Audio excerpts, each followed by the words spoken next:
Bon, ben, je propose qu'on commence. Comme on est le dernier atelier, voilà, on ne va pas prendre trop de retard. Alors, je suis Annabelle, je suis senior manager, ça me fait bizarre.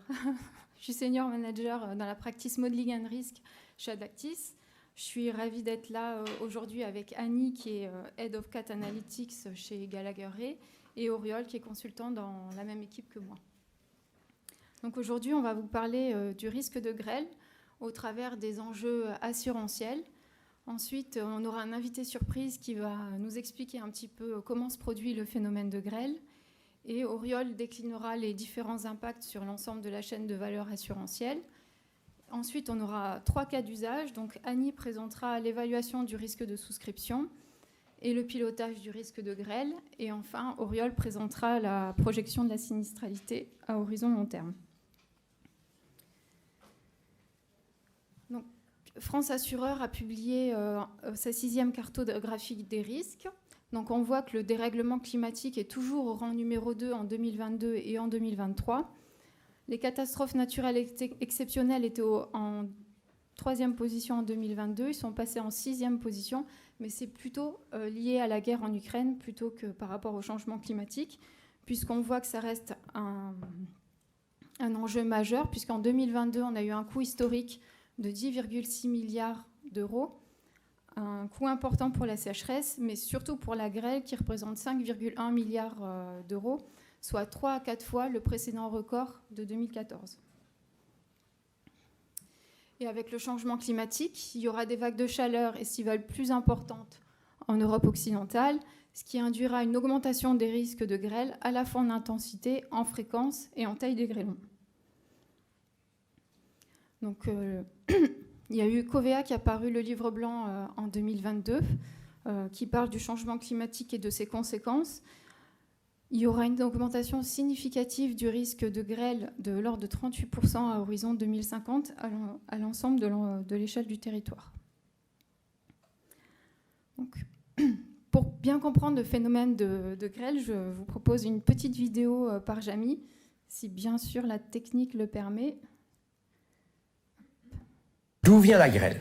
Quand elle tombe, ça fait du bruit et parfois des dégâts, de gros dégâts. Elle se forme à l'intérieur d'un nuage particulier, le cumulonimbus. C'est le fameux nuage d'orage. Il peut s'étirer sur 15 km de hauteur. On le repère facilement, il a une forme d'enclume. À l'intérieur, on trouve de l'eau, parfois gelée, sous forme de petits grains de grésil. Il s'y développe aussi d'importants courants ascendants pouvant atteindre 200 km par heure. Ils empêchent la chute au sol des grains de grésil et les entraînent en altitude. Pendant l'ascension, l'eau présente dans le nuage gèle à leur surface. Du coup, ils grossissent. Et lorsqu'ils deviennent trop lourds, ils chutent à nouveau. Mais en tombant, ils rencontrent à nouveau les courants ascendants qui les font remonter comme un ascenseur. Ils grossissent de plus belle. Ces allers et retours vont se multiplier jusqu'à ce que le grêlon soit assez lourd pour vaincre les courants ascendants et tomber au sol. Leur taille varie en fonction de la violence de l'orage. En France, on a déjà vu des grêlons de 12 cm de diamètre. Les plus lourds peuvent peser jusqu'à 1 kg. La grêle peut donc causer d'importants dommages. D'où vient la grêle? Une fois, ça suffit, je pense.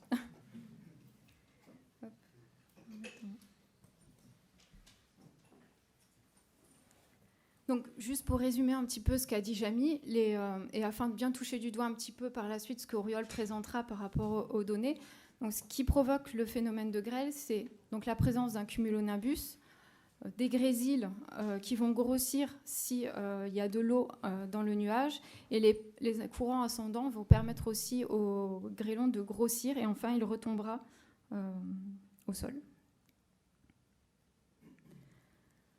Donc, une des particularités de ce phénomène, c'est qu'il est saisonnier. Il change au fur et à mesure de l'année. Donc, en janvier, février, mars, il est peu fréquent et il est concentré plutôt sur les côtes.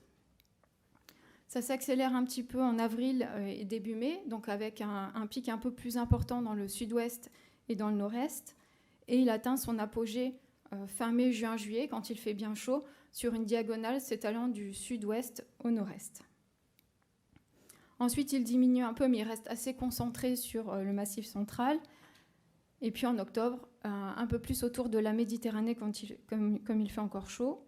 Et enfin, en fin d'année, on retrouve un niveau à peu près équivalent au début de l'année.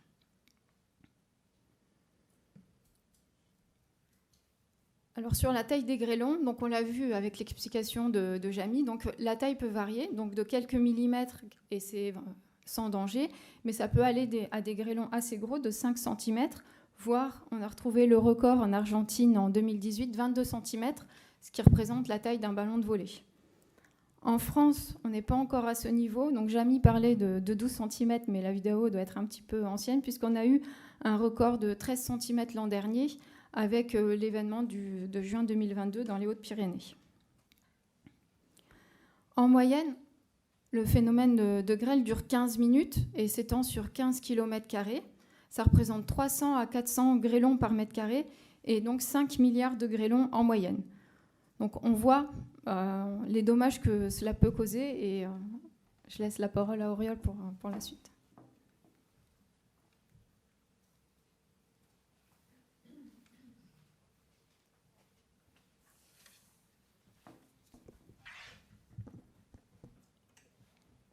Merci Annabelle pour cette présentation qui nous a permis de bien, du moins un peu bien, appréhender le phénomène de grêle tout en visualisant les enjeux auxquels sont confrontés les assureurs et réassureurs.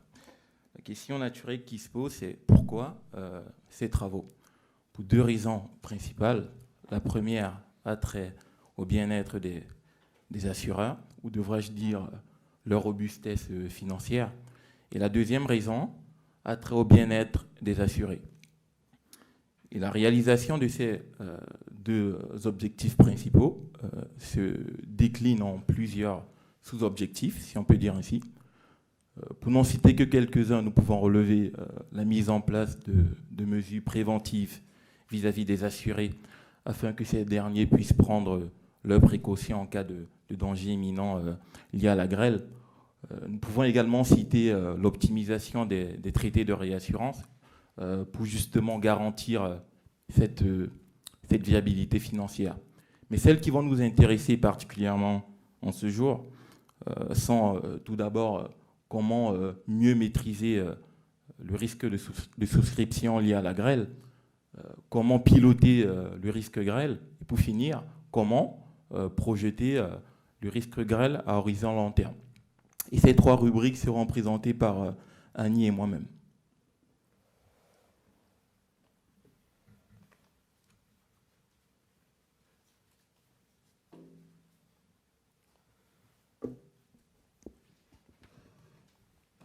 Bonjour à tous. Donc, je vais vous présenter 2 cas d'études, 2 applications. On a choisi de parler de ces 2 choses-là, malgré que chez Gallagher, on propose plusieurs solutions, plusieurs outils pour nos clients pour apprendre mieux le risque grêle. Annabelle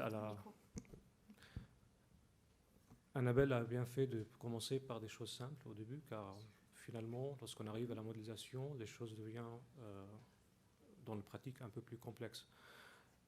Dans la deuxième partie, je vais vous parler de ce qu'on a vécu en France l'année dernière, et en comparant avec l'événement majeur pour la grêle, qui était Ella, qui a frappé très fort en 2014. Mais avant ça, je veux juste présenter l'aspect carte de risque et underwriting. Et l'exemple qui est là, ce n'est pas en France, c'est en Italie. On a choisi de commencer par l'Italie, car on avait la chance d'avoir beaucoup de données concernant tout ce qui est Severe Convective Storm en Italie. Les clients étaient demandeurs. On a commencé à réfléchir à ce sujet-là depuis plusieurs années déjà. En 2022, on a développé une sorte d'indicateur qui nous permet de lier la fréquence des événements grêles avec l'indicateur qu'on a classé avec 10 zones de risque. Donc là, vous voyez sur les plots une petite analyse de la sinistralité par province et par code postal qui est basée sur des données qui sont en Italie. Et on voit très clairement que il y a une sorte de tendance, mais les choses ne fonctionnent pas complètement. Ne fonctionnent pas complètement car, encore une fois, le phénomène grêle, c'est un phénomène très local. Bien sûr, il y a tout l'aspect global sur l'énergie potentielle qui existe dans l'atmosphère, sur tout ce qui est force convective, ou bien ce qu'on nomme le wind shear. Par contre, il manque aussi des effets locaux. Ce qu'on a essayé de faire, c'est de modifier, c'est-à-dire de jouer avec les données qu'on a pu récupérer pour qu'on puisse améliorer la prédictivité de notre indicateur. Donc là, ce que vous voyez dans le plot qui est au milieu, donc il y a le plot par hasard, comment il était fait, par défaut, et après, des ajustements qu'on a fait, c'était plutôt de type manuel, en essayant à chaque fois d'apprendre avec les données qu'on essaie d'utiliser. Et vous voyez, lorsqu'on fait des ajustements, les choses commencent à fonctionner. Par contre, ça reste des ajustements plutôt limités, dans le sens où nous sommes en train de suivre des tendances qui étaient observées par un client, mais pas sur les autres clients. L'ajustement, il a suivi, il était pondéré par la présence ou bien la concentration et l'accumulation des sinistralités dans des portefeuilles bien spécifiques. Ce qu'on a essayé de faire après, ça c'est très récent, ce qu'on a pu introduire, autre que les deux aspects plutôt globaux sur tout ce qui est CAP et le wind shear, on a aussi, en 2023, on a intégré dans notre indicateur tout ce qui est phénomène local qui peuvent aussi améliorer la prédiction et la robustesse de notre indicateur.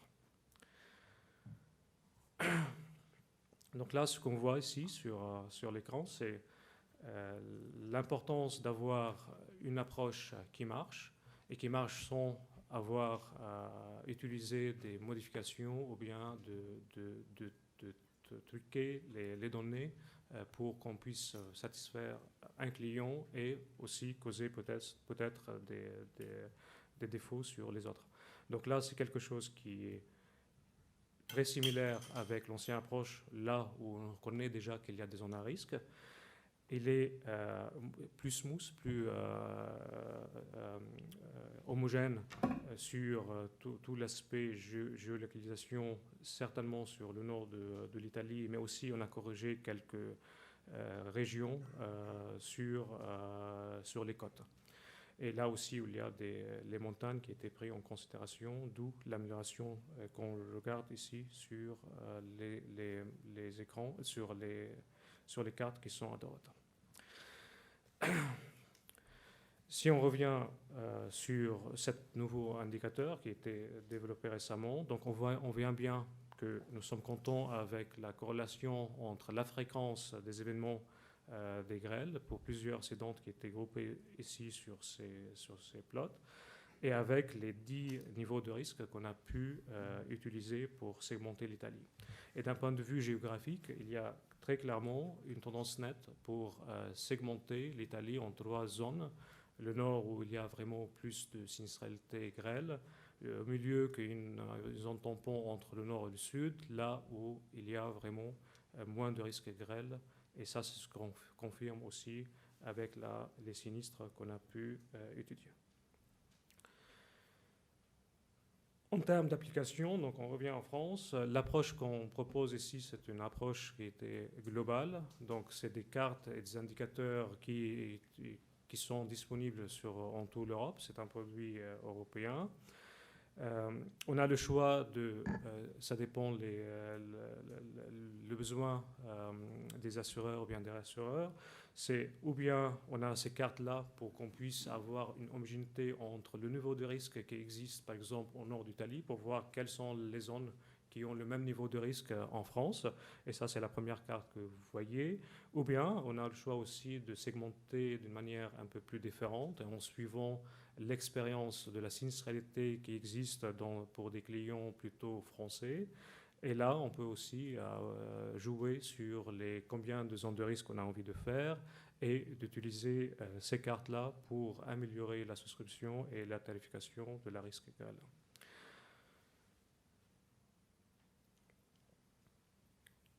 La deuxième application,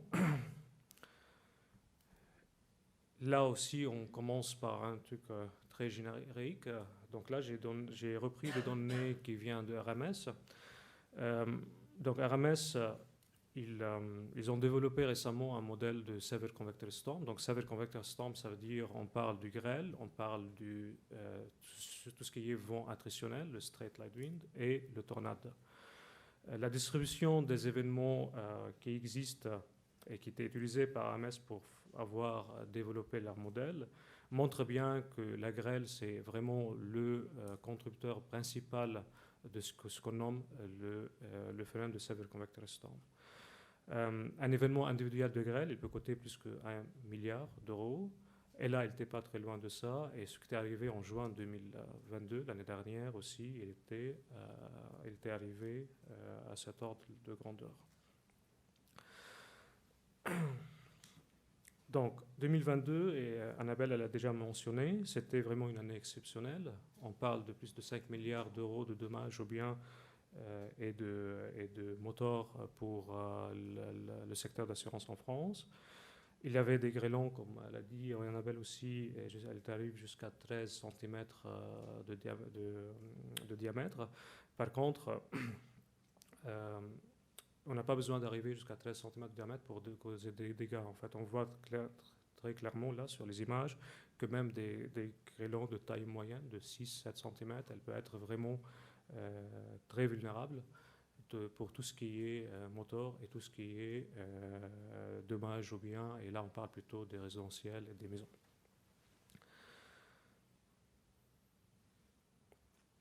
Pourquoi on fait des RDS? C'est la suite de la présentation. Donc, c'est parmi les outils qu'on propose. Donc, à la base, nous, on a développé un modèle stochastique pour prendre en considération et avoir associé des périodes de retour à des événements. Par contre, lorsqu'on a un événement majeur, on aimerait bien déjà reconstruire une empreinte pour cet événement-là, pour voir quelles sont les régions à risque, ou bien les régions qui étaient impactées pendant l'événement, d'avoir joué avec ces RDS-là pour le translater, c'est-à-dire genre si l'événement de juin 2022, il va passer sur la région parisienne, qu'est-ce que ça peut être les dégâts. La méthodologie qu'on a développée, elle permet aussi de faire de event response. Ce qu'on nomme event response, c'est de générer des empreintes de manière rapide, quelques jours après un événement majeur, pour qu'on puisse aussi aider nos clients et les rassureurs à monitorer le risque. Et troisièmement, il y a aussi un intérêt, c'est que dans le modèle vendeur, ou bien dans notre modèle stochastique, construire des événements historiques, parfois, c'est un petit peu studieux. Et du coup, ces approches-là, ils peuvent nous permettre de benchmarker et d'évaluer si les modèles stochastiques, ils ont bien pris en considération ces genres des événements extrêmes dans leur catalogue ou pas. Donc, là, c'est des informations génériques de nouveau sur comment ça fonctionne un modèle. Donc, il y a plusieurs composantes. Donc, c'est très classique dans le jargon de modélisation 4. Donc, il y a les expositions et l'ALIA. Donc, l'exposition pour la grêle, ça va être les maisons individuelles plutôt et tout ce qui est auto, les voitures. Il y a l'ALIA, donc c'est les empreintes qui peuvent causer les dégâts. Donc là, c'est un exemple des empreintes d'inondation. À la base, je suis un flood modeler et non pas expert en grêle, mais j'ai récemment, depuis 2022, j'ai essayé aussi d'apprendre et de construire des empreintes grêles qu'on va vous présenter juste après. La troisième composante, c'est la vulnérabilité.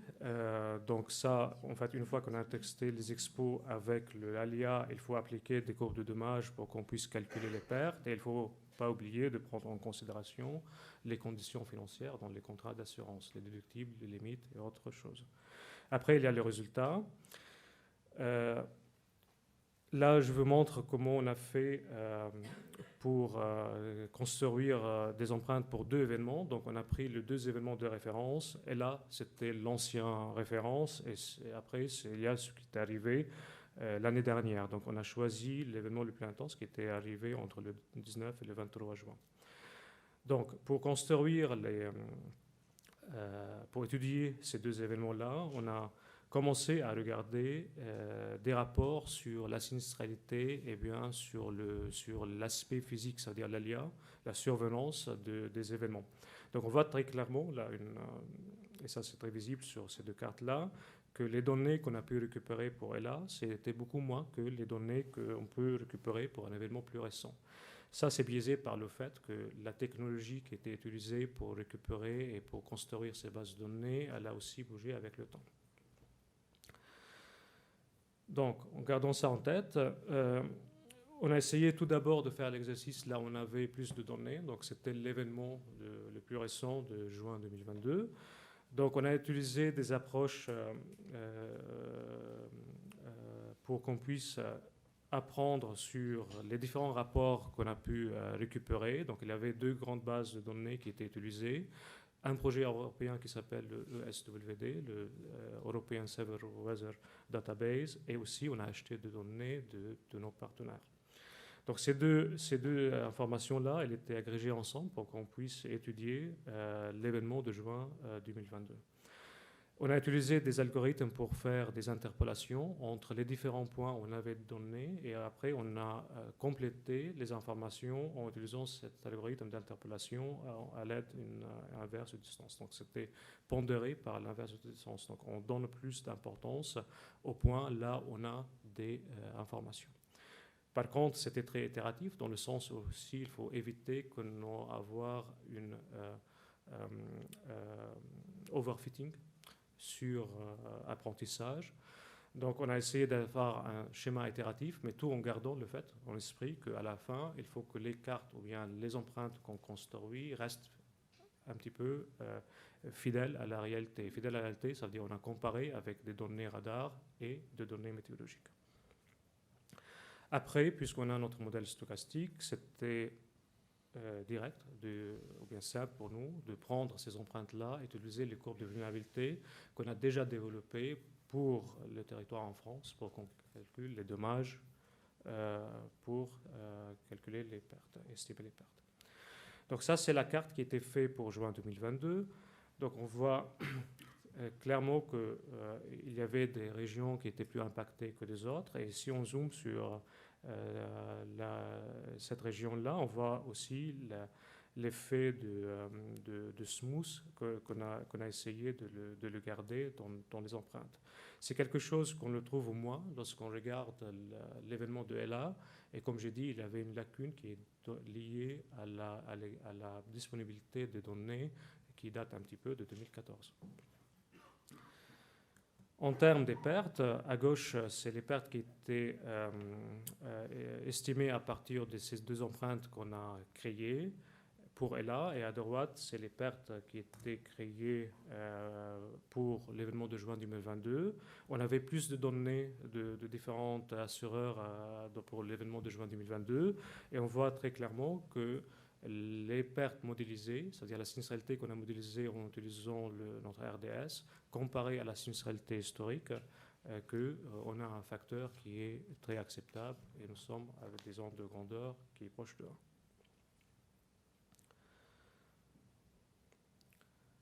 Comme j'ai dit, je ne suis pas un expert de grêle. J'ai appris plein de choses en discutant avec nos experts grêle, qui sont nombreux chez Gallagher. Donc là, ce que je vous présente, vraiment une comparaison un petit peu météorologique de ce qui est arrivé en juin l'année dernière et pendant ELA. ELA, c'est à gauche et juin 2022 à droite. Et vous voyez que le comportement, malgré l'explication très simple qui a été faite par Annabelle, donc ça ne marche pas à tous les coups. Et c'était beaucoup plus complexe d'apprendre ou bien de prévenir dans quelle région en juin 2022 ça va taper fort en termes de grêle. Pourquoi? Car en juin 2014, pendant ELA, il y avait une dépression qui est bien située, bien prononcée dans l'ouest, qui a causé vraiment cette perturbation. Et on voit les lignes de niveau qui commencent à être beaucoup plus proches sur la centre de la France. Et du coup, c'était un petit peu prédictible que ça va être ça, les régions qui vont être impactées par la grêle pour ELA. C'était pas la même chose qui était arrivé l'année dernière, au moins pendant cet événement-là, où la dépression elle était au nord de l'Europe. Il y avait aussi les vagues de chaleur qui montent du nord d'Afrique et a causé un phénomène qui est vraiment beaucoup de perturbations qui était arrivé en France. Donc, en gros, c'était pas facile à prédire pendant le phénomène, c'est-à-dire les 3 jours où il y avait beaucoup de grêle, dans quelle région elle va taper. Et pour cela, on voit aussi la dispersion de la sinistralité qu'on a observée pendant juin 2022. Donc, par contre, ce qu'on peut retenir de la présentation de cette animation-là, qu'il y a des paramètres qui peuvent contribuer plus qu'autres pour donner plutôt la probabilité la plus forte pour avoir des grêles. Donc là, on parle de ce qu'on je nomme CAP. Aussi, on a parlé tout à l'heure de wind shear, mais aussi, là, il y a un paramètre qui est important, qui entre en jeu, qui est le significative health parameter. Et ça, c'est un paramètre, c'est une formule qui va relier le CAP et le wind shear ensemble pour qu'on puisse déduire est-ce que ces régions-là, ils vont avoir plus de probabilité d'avoir du grêle, c'est-à-dire du dommage, c'est-à-dire des événements de grêle extrêmes ou pas. Quelques analyses de ces 2 paramètres, le CAP et le wind shear. Donc, on voit très clairement pour juin 2014 qu'il y avait cette différence entre les valeurs de ces 2 paramètres. Donc, on voit que le CAP, pendant l'année 2014, il n'était pas très élevé. Par contre, en 2022, on voit que c'était très extrême. Après, je présente sur les cartes qui sont en bas ce que je nommais le SHIP, SHIP. Donc on voit très clairement que les endroits où il y avait les valeurs les plus élevées pendant LA, c'est les endroits où on avait le plus de dommages.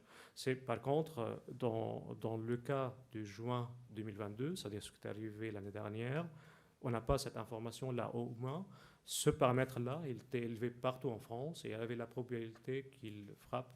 Et les grêles, ils vont causer de dommages partout en France. Et c'est exactement ce qu'on a observé. C'est tout pour mon côté. On va revenir chez Oriol et il va nous parler de la projection et des paramètres qui vont être utilisés pour mieux prédire les phénomènes de grêle pour le futur prochain. Merci. Merci Annie. À travers la présentation de Annie, on a pu voir 2 axes de travail autour de la grêle au sein d'une compagnie d'assurance. À présent, nous allons évoquer un 3e et dernier axe qui a trait à l'ORSA. Comme vous le savez, l'ORSA est le processus d'évaluation interne des risques et la solvabilité d'une structure d'assurance. Ce dernier, côté grêle, se décline en plusieurs étapes. La première consiste à, tout d'abord, bien appréhender le phénomène de grêle. De cette compréhension en découle l'identification des variables climatiques liées de près comme de loin à la survenance de la grêle. Une fois ce travail de recherche effectué, il convient de construire la base de données. Par la suite, vous comprendrez comment cette construction s'effectue. Une fois la base de données construite, on peut ensuite dérouler avec la modélisation, mais avant cela, il convient naturellement d'analyser la base de données en elle-même. Et une fois que l'analyse est effectuée, on peut reproduire l'historique à travers un modèle statistique pour ensuite projeter la sinistralité future. Et cette sinistralité future pourra s'effectuer suivant les différents scénarios du GIEC. Ainsi, l'assureur pourra voir les impacts sur son business plan. Concrètement, la première partie, qui est de comprendre la grêle, c'est exactement ce qu'Annabelle nous expliquait en préambule. Alors, je ne vais pas revenir sur ce qu'elle a dit, mais ce que vous devez retenir, c'est il y a pléthore de variables qui justifient la survenance de la grêle. Par exemple, la température, l'humidité, la rafale de vent. Mais un autre point également important à garder en tête, c'est la nécessité de relever certains d'entre elles à différents niveaux d'altitude. La question qui se pose ensuite, c'est où télécharger les données de ces variables. Il y a plusieurs sources de données. Nous pouvons les catégoriser en deux types, si on peut dire ainsi. Une première source de données qui renvoie des informations explicites à la grêle. Donc, par explicite, j'entends des informations type le diamètre du grelin, la catégorie du grelin.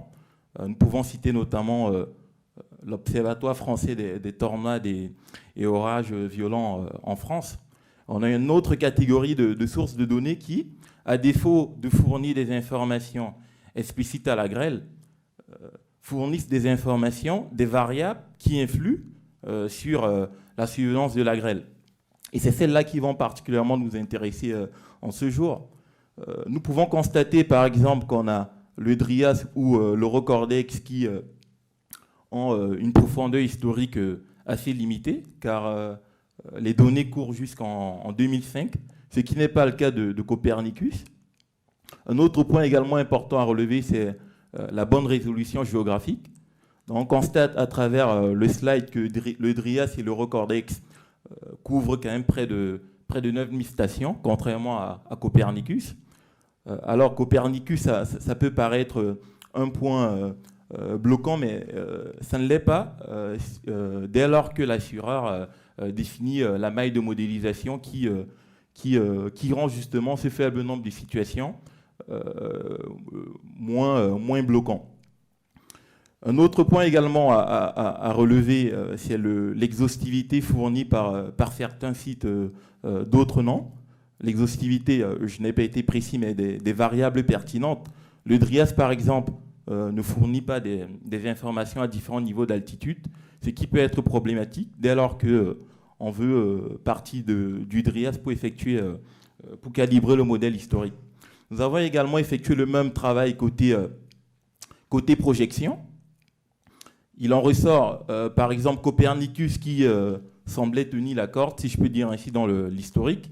Ici, est assez limité, dans le sens où le nombre de stations couvertes, moins d'une centaine, ce qui est assez faible, pour ne pas dire très. Contrairement au Drias et le Recordex qui gardent toujours la bonne résolution géographique. Et le Drias qui, au même titre que l'historique, a un manque d'exhaustivité au niveau des variables. Ce que vous devez retenir au final par rapport à ces données, elles sont nombreuses. On aurait pu citer notamment Météo France, mais on ne l'a pas fait. L'idée, c'est de peser le pour et le contre de tous ces sites, et puis d'en choisir une. Nous, en l'occurrence, nous avons décidé pour l'historique de retenir Copernicus, qui, au-delà, on va dire, de sa gratuité, faut le relever, fournit des données réanalysées.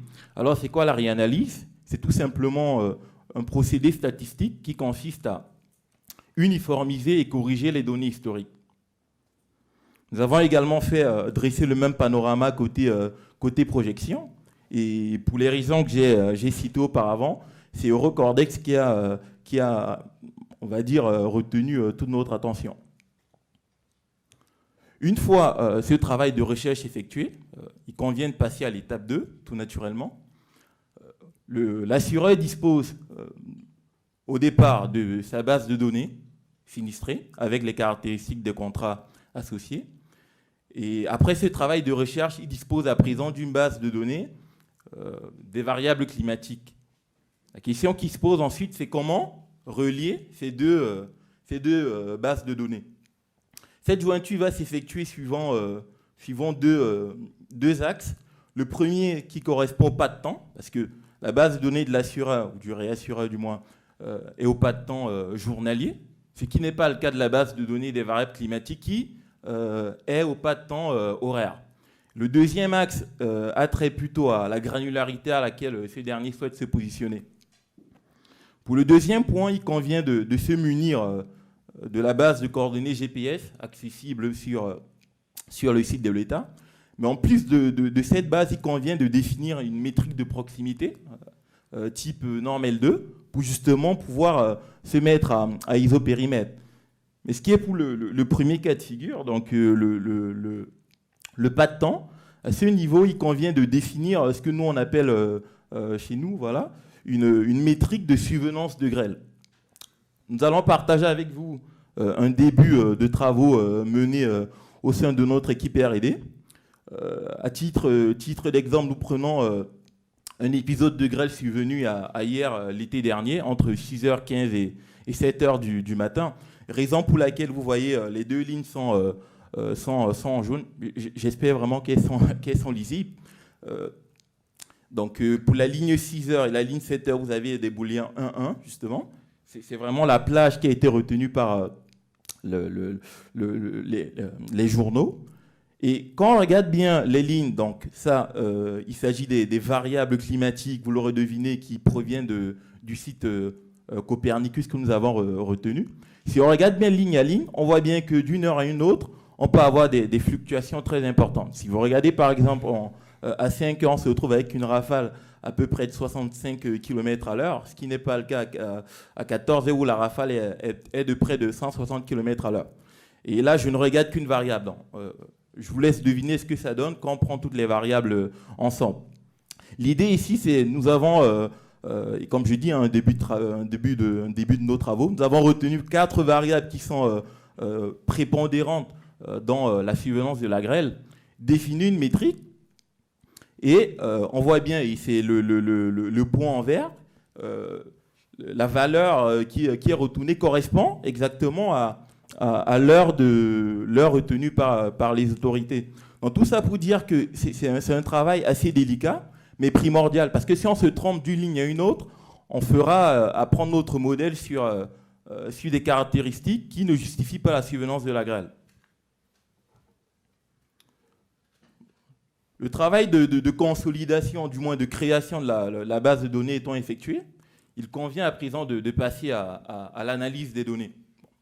Je vous rassure, nous n'allons pas partager avec vous l'exhaustivité de l'analyse effectuée, mais nous allons quand même pointer du doigt 2-3 analyses qui nous paraissent assez primordiales. La première, et elle a trait à la métrique de grêle dont j'évoquais précédemment. Nous avons représenté l'histogramme des heures justement affectées au sinistre. Et on observe là une forme en cloche, un peu centrée entre 14 et 16 heures. Et cet histogramme, nous l'avons comparé à une étude réalisée par des chercheurs récemment, qui a été publiée récemment, une étude réalisée sur le portefeuille, sur la zone Italie entre 2000 et 2020.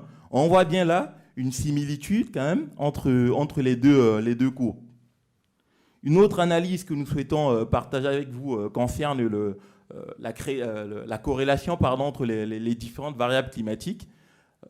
Il y en a pléthore, faut le relever, mais bon nombre d'entre elles sont très fortement corrélées. Alors en rouge, plus c'est rouge, plus on tend vers ce qui atteste d'une corrélation positive. Et dans l'autre sens, -1, c'est la couleur bleue. Et une fois qu'on définit, on va dire, un seuil de corrélation, on se rend compte que toutes les variables ne sont pas nécessaires de garder dans... Là, c'est un peu au fil d'une présélection des variables. La dernière analyse que nous souhaitons partager avec vous est la plus délicate, surtout quand, avant de se lancer dans le calibrage du modèle, a trait au déséquilibre des données.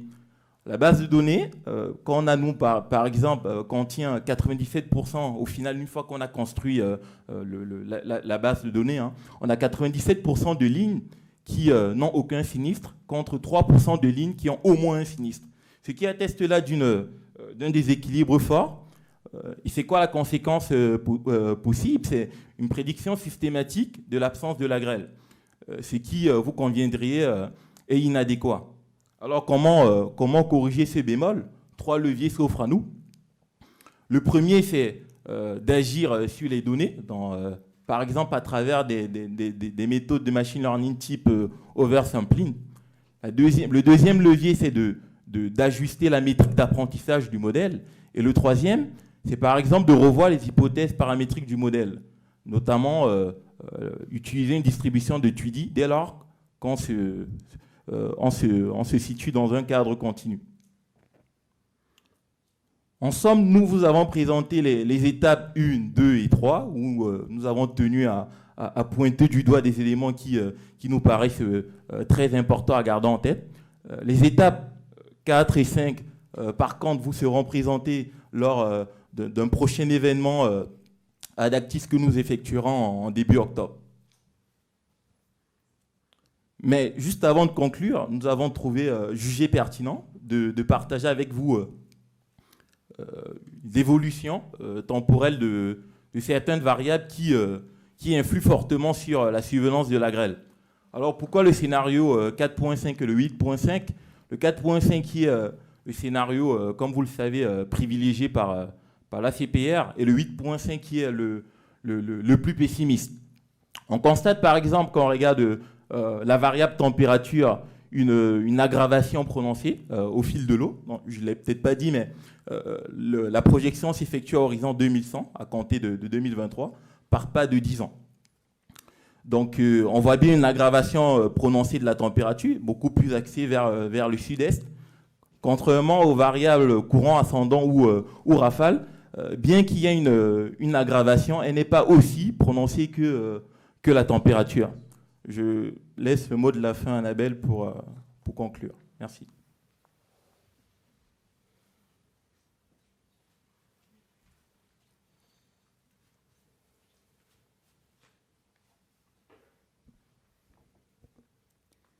La journée a été un petit peu longue, il y a eu beaucoup de présentations riches aujourd'hui, mais je vous garde encore 2-3 minutes pour la conclusion. Donc, on a commencé par vous expliquer un petit peu le phénomène de grêle pour que vous puissiez toucher du doigt les variables explicatives et pouvoir les récupérer ensuite dans les données sources que Auriol a citées. Et ensuite, on a décliné 3 cas d'usage. Donc, Annie a parlé de l'évaluation du risque de souscription et du pilotage du risque de grêle, et Auriol nous a présenté la projection de la sinistralité sur le long terme. Donc, un point commun à ces 3 cas d'usage, ce sont les datas. Donc l'accès aux données est primordial. Donc même si Auriol nous a présenté beaucoup de sources de données, il va falloir déjà les choisir, mais on pourrait aussi avoir des données un peu plus riches comme aux États-Unis qui ont des cartes radar de manière homogène sur l'ensemble du territoire et gratuite, ce qui n'est pas le cas en Europe quand on cherche à avoir une généralisation du phénomène en Europe.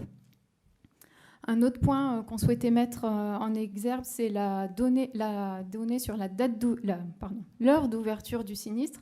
Justement, cette donnée n'est pas disponible aujourd'hui. On voit à quel point c'est important de l'avoir pour pouvoir faire le merge avec les données météo. Et on pourrait se demander s'il ne faudrait pas inciter les gestionnaires sinistres à récupérer cette information lors de l'ouverture des sinistres. Justement pour pouvoir permettre de mieux modéliser ce risque, qui est un des plus difficiles à modéliser, de par son intensité imprévisible. Donc, en effet, la grêle frappe de manière brutale et elle est très localisée dans le temps et géographiquement. Avec le changement climatique, il risque d'y avoir une aggravation de ce phénomène. Donc, d'une première part sur la fréquence. Donc on l'a vu avec l'apparition du livre blanc de Covea, un risque d'augmentation de fréquence sur l'ensemble du territoire, et des zones qui étaient peu touchées aujourd'hui pourraient le devenir demain. Et il y a un deuxième effet sur le coût moyen également, donc avec les différentiels de température qui pourraient être plus probables dans le futur. On pourrait avoir des grêlons plus gros, donc un coût moyen plus important, des dommages plus importants, mais aussi par les coûts des réparations qui augmentent, le coût des matières premières, et par les politiques écologiques qui sont menées, donc qui ont beaucoup d'aspects positifs. Et là, par contre, je veux relever un petit aspect négatif, c'est, je pense, aux panneaux solaires qui sont sur le toit des maisons, à la fois, maisons individuelles et sur les commerces, qui là, lors d'un phénomène de grêle, pourraient entraîner des coûts moyens beaucoup plus importants. La CPR va lancer des stress tests durant l'été. Donc, il y aura des scénarios spécifiques pour la sécheresse et les ruptures de barrages. Mais il faudra toutefois appréhender le risque de grêle dans sa globalité dans l'ensemble des événements climatiques. Pour cela, il y a un petit outil qui est sorti cette année. Donc, c'est un outil de visualisation qui est proposé par l'EIOPA, qui permet d'évaluer les risques passés, donc historiques, et aussi de faire les projections futures avec les scénarios du GIEC. Chez Adactis, on est en train justement de s'approprier un petit peu cet outil pour voir un petit peu ce qu'on peut en faire et partager avec vous plus tard dans un second temps les résultats. Donc, il nous reste un tout petit peu de temps pour les questions-réponses. Si vous êtes encore frais, si on ne vous a pas... Oui. Je sais pas. Alors, je crois qu'il y a un micro là. Juste à côté de toi. Vous voulez.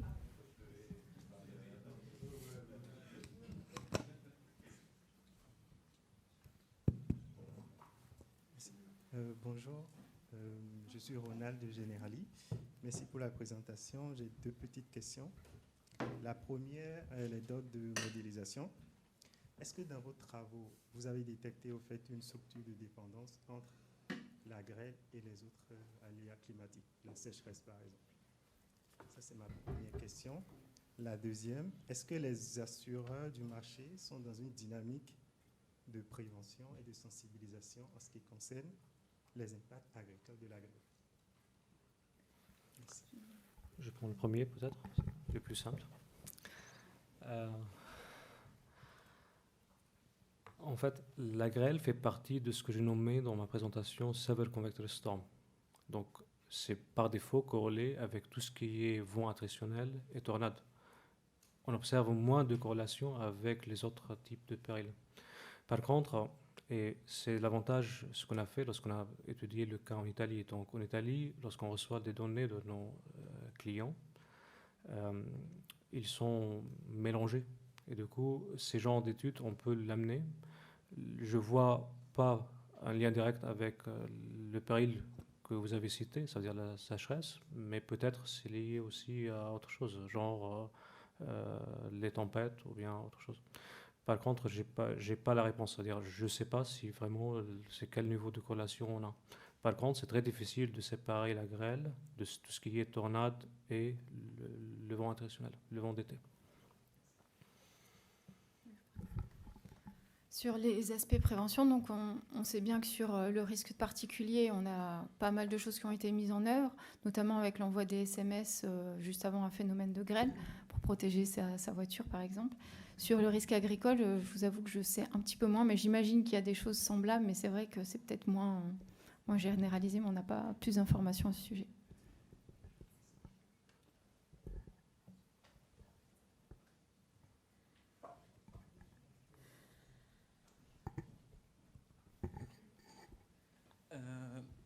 Merci pour la présentation. J'aurais 2 questions. Donc la première à l'équipe d'Adactis et la seconde à M. Ali Ena. Le premier point, il est lié à la prise de conscience du fait que les sinistres climatiques se multiplient, même les sinistres climatiques qui sont dits secondaires, enfin c'est le cas de la grêle. Et nous, en tant que réassureurs, on le voit très clairement, et ce n'est pas un phénomène qui est spécifique à la France, on s'en fout, enfin on l'a partout en Europe. Et monsieur qui est intervenu tout à l'heure parlait de prévention. Moi, je parlerai plutôt de tarification. Est-ce que vous avez l'impression que, qu'il y a un vent de changement au niveau des assureurs qui se disent qu'il n'est plus possible juste de se contenter de zoniers avec des mailles qui sont très larges et donc du coup qui ne sont pas du tout compatibles avec la nature très localisée du risque de grêle? Et si jamais vous ne sentez pas cette prise de conscience-là, s'il vous plaît, est-ce que vous pourriez l'insuffler au marché? Les réassureurs en seront très contents. On imagine bien. Le second point, il est pour M. Aliena. L'événement de juin 2022, il était exceptionnel à bien des égards, enfin, pour la sinistralité totale. Et juste après, RMS, enfin, un institut de modélisation très connu, est sorti et a donné une période de retour de 500 ans. 400, 500 ans. Et cette période de retour, elle a été challengée par les réassureurs en se disant que la période de retour pour la sinistralité, elle n'est pas la même que la période de retour pour l'aléa climatique. Donc l'événement de juin 2022, les conditions climatiques n'étaient pas aussi exceptionnelles que ça, mais par contre, les sinistres qu'ils ont engendrés l'étaient. Du coup, vous, est-ce que dans votre modélisation, vous arrivez bien à faire cette distinction période de retour aléa et période de retour aléa plus vulnérabilité? Est-ce que tu peux répondre à la deuxième si Ok. tu veux, je reprendrai la première. Tu ne veux pas oublier le premier? Non, c'est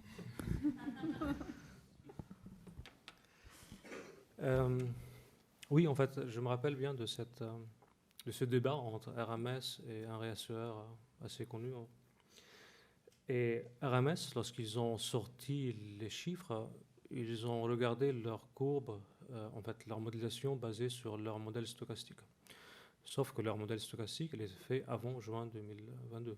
Donc, il est calibré plutôt sur les anciens événements. Donc, les anciens événements en France, on avait Ella, on avait Frédéric, un autre événement aussi, mais en fait, ils sont très nombreux. Ils ne sont pas très nombreux dans le sens où ils ont des nombres d'événements limités pour qu'ils puissent calibrer leur modèle stochastique.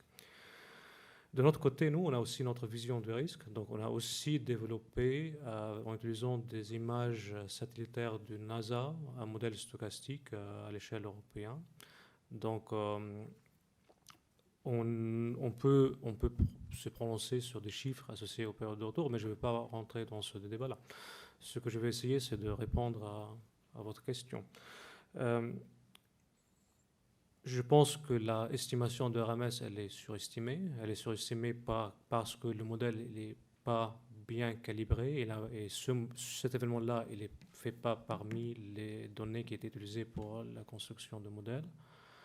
Récemment, j'étais dans une conférence RMS. J'ai posé la même question que vous avez posée pour eux, mais je n'ai pas remarqué, ou bien je n'ai pas senti qu'ils sont en train de recalibrer le modèle ou de proposer un ajustement de leur modèle pour qu'ils prennent en considération l'événement de juin 2022.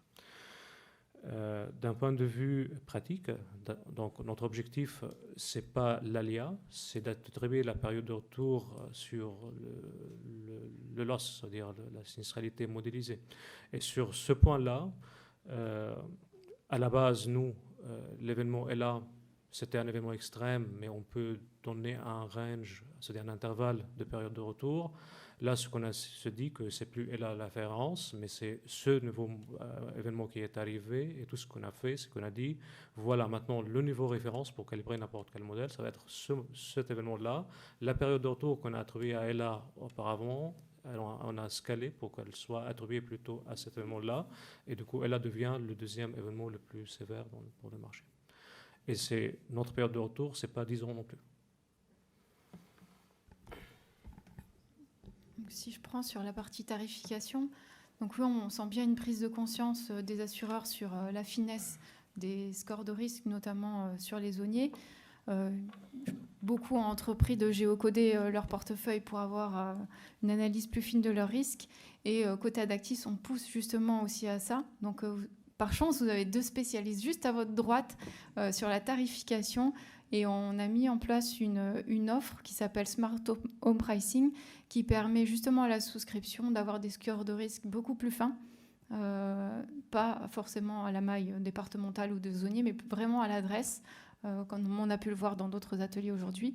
Et donc c'est la tendance, et il y a déjà plusieurs assureurs qui ont souscrit à cette offre.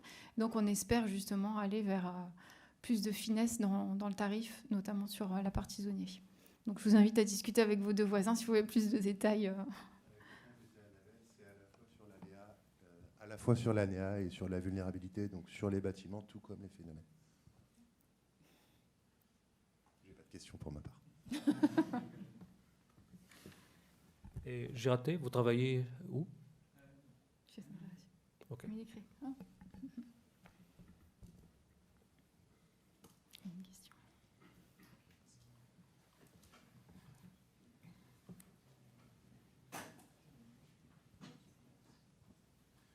Bonjour, vous avez dit que vous utilisez des données climatiques et ma question c'est comment vous les modélisez et surtout comment vous tenez compte de la dépendance spatiale entre les zones où vous recueillez ces données climatiques. Comment vous tenez compte de cette dépendance spatiale? quand vous allez les remodéliser?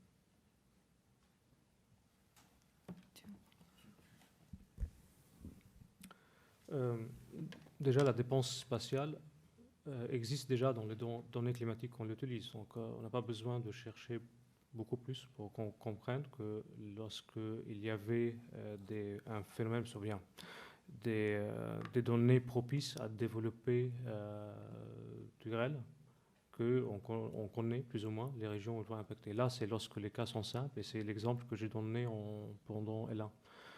L'événement le plus complexe, c'est ce qui est arrivé l'année dernière, et sur ça, on a moins de manœuvres, on peut moins faire, parce que c'était très imprévisible, parce que les indicateurs qu'on a fait, même s'il y a une bonne distribution spatiale, il indique que la grêle, elle peut être partout et au même moment. L'autre aspect, c'est les sinistres et les choses que Auréole et Annabelle étaient en train de présenter. C'est aussi cette dépendance ou cet aspect spatial et temporel. On cherche aussi à étudier les données de sinistralité pour qu'on puisse comprendre mieux le phénomène. Et le challenge qu'Ariel était en train de mettre à la lumière, c'est que on a un pressentiment, donc pas un sentiment, c'est-à-dire un pressentiment scientifique qui dit que il y a plutôt plus probable d'avoir des grands dégrêlons sur les intensités des grêles pendant une certaine heure dans la journée. Et c'est exactement ce qu'il était en train de mettre sur les histogrammes. Et il a aussi fait la comparaison avec des données qui viennent de l'Italie, qui sont aussi beaucoup plus nombreux. Je ne sais pas, Annabelle, si vous voulez ajouter quelque chose, et je ne sais pas si j'ai bien répondu à la question.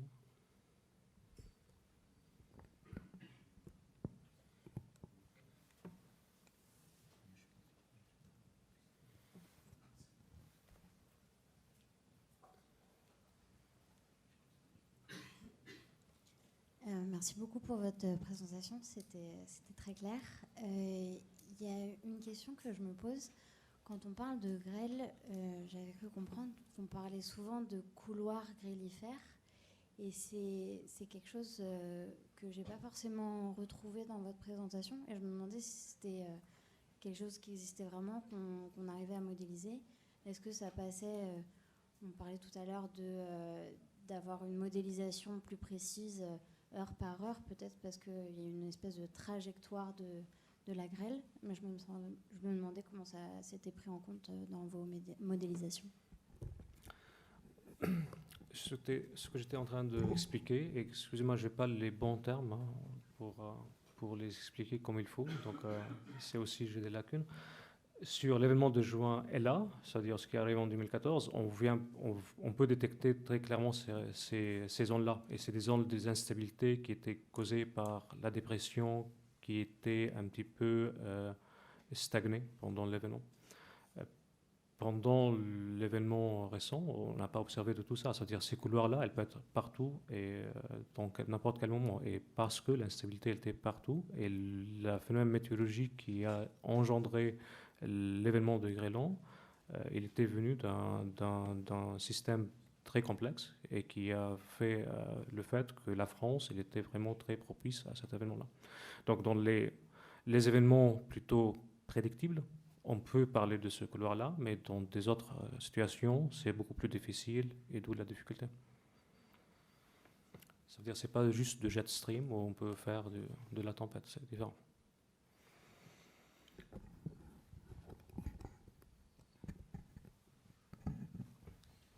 Est-ce que quelqu'un aurait d'autres questions ?